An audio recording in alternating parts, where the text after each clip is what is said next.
Les pauvres cadrés au mur du couloir semblaient me juger en silence. C'étaient des images d'un homme qui croyait en l'amour, la loyauté et le mariage, mais j'avais été naïf. J'ai préparé mes affaires rapidement. Vêtements, chaussures, objets personnels, tout ce qui était à moi. Je ne voulais laisser aucune trace de moi dans cette maison d'Aix-en-Provence. En descendant, mes mains tremblaient, ma vision était trouble, mais je refusais de montrer ma faiblesse devant eux. Ils étaient là, immobiles, à m'observer. Marie et Léa restaient silencieuses, tandis que Julien consultait son téléphone, indifférent. J'ai regardé Léa une dernière fois. J'espérais qu'elle dise quelque chose, mais elle a détourné les yeux. Alors je suis partie. L'air frais de la nuit m'a saisi, tandis que je rangeais ma valise dans la voiture. Mes mains serraient le volant, mes doigts crispés. Je suis restée là, face à cette maison qui n'avait jamais été un foyer. Puis, sans réfléchir, j'ai démarré et je suis partie. Les rues d'Aix-en-Provence défilaient, indistinctes, comme un brouillard. Je me suis arrêtée devant un petit hôtel en périphérie. Je me suis enregistrée sans prêter attention aux tarifs. La chambre était modeste, mal éclairée, le lit inconfortable. Mais pour la première fois depuis longtemps, j'ai ressenti un apaisement. Plus besoin de me justifier, de surveiller mes mots, plus de Léa. Cette nuit-là, j'ai dormi d'un sommeil profond. Je les ai laissés attendre longtemps. Quand j'ai répondu, les messages désespérés de Marie étaient déjà nombreux. « Léa, réponds, je t'en prie. Julien est en garde à vue. Il nous faut de l'argent pour la caution. » Léa, ce n'était qu'une question d'argent, pas de moi. Il voulait un portefeuille, pas mon retour. J'ai rédigé une réponse calmement. Ce n'est pas mon affaire et j'ai envoyé ma réponse immédiatement. « Sérieusement, Léa, vraiment ? » « C'est mon père et nous parlons de toi car tu es mon... » Cette phrase m'a presque fait sourire. « Époux, tu ne peux pas partir ainsi. » Je savais que je n'avais jamais eu ma place dans leur famille idéale. Mais maintenant que leur monde vacillait, j'étais soudain censée jouer le rôle du mari dévoué. J'ai laissé le téléphone sonner avant de répondre posément. « Que voulez-vous » ai-je dit d'une voix calme. Léa a soupiré, un souffle court à l'autre bout de la ligne. Sa voix trahissait sa frustration, mais j'ai poursuivi. « Il faut parler. »« Je t'écoute » ai-je répondu détaché. « Tu dois rentrer » a-t-elle insisté. « Oh, pas vraiment » ai-je rétorqué calmement. Elle a poussé un soupir agacé. « Soy. Cesse de faire l'enfant. Mon père est en détention, nous devons l'aider. » « Je ne suis pas concernée » ai-je répondu posément. « Toi et tes parents avaient clairement dit que je n'avais plus ma place. » « S'il te plaît, c'est grave » a-t-elle murmuré. Ce mot « s'il te plaît » était rare chez Léa et j'ai hésité un instant. « Que veux-tu précisément » ai-je demandé. Après une pause, elle a répondu.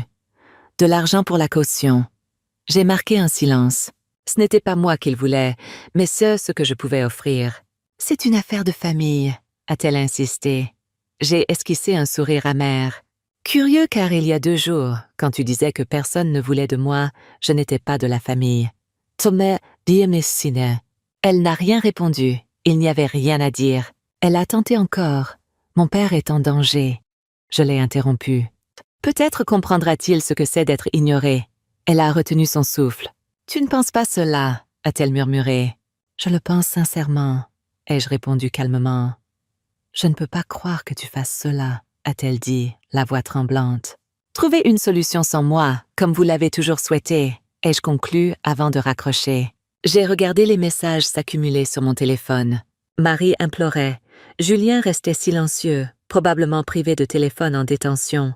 J'aurais pu les aider, envoyer l'argent, redevenir celui qu'ils attendaient, mais je n'étais plus cet homme. Ils avaient fait leur choix. Qu'ils en assument les conséquences. Léa a appelé encore 7 fois. Je n'ai pas répondu. Marie m'a inondé de messages, plein de supplications. Julien, l'homme qui m'avait toujours méprisé, a fini par m'écrire. Son message était condescendant, comme à son habitude. Cesse tes enfantillages, agis en homme et aide ta famille.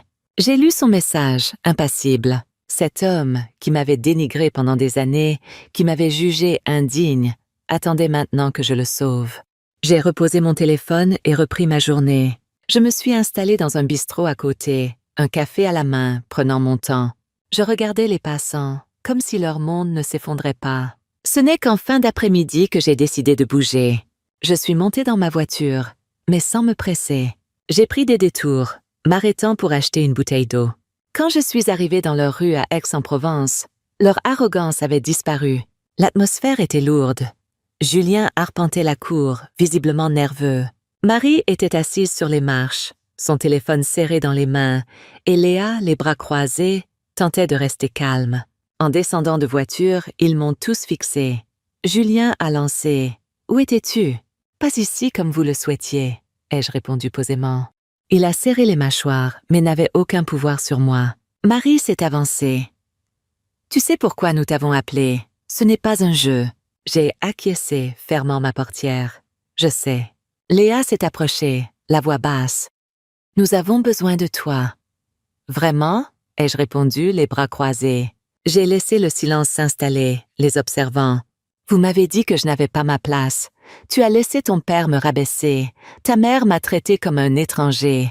Mais maintenant que Julien est en difficulté, je deviens soudain indispensable. » Léa a dégluti. Julien a avancé. « C'est une affaire de famille. »« Une famille ?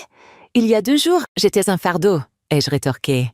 Marie a interrompu. « Nous te rembourserons dès que possible. » J'ai regardé Léa. « Et toi, tu es d'accord ?»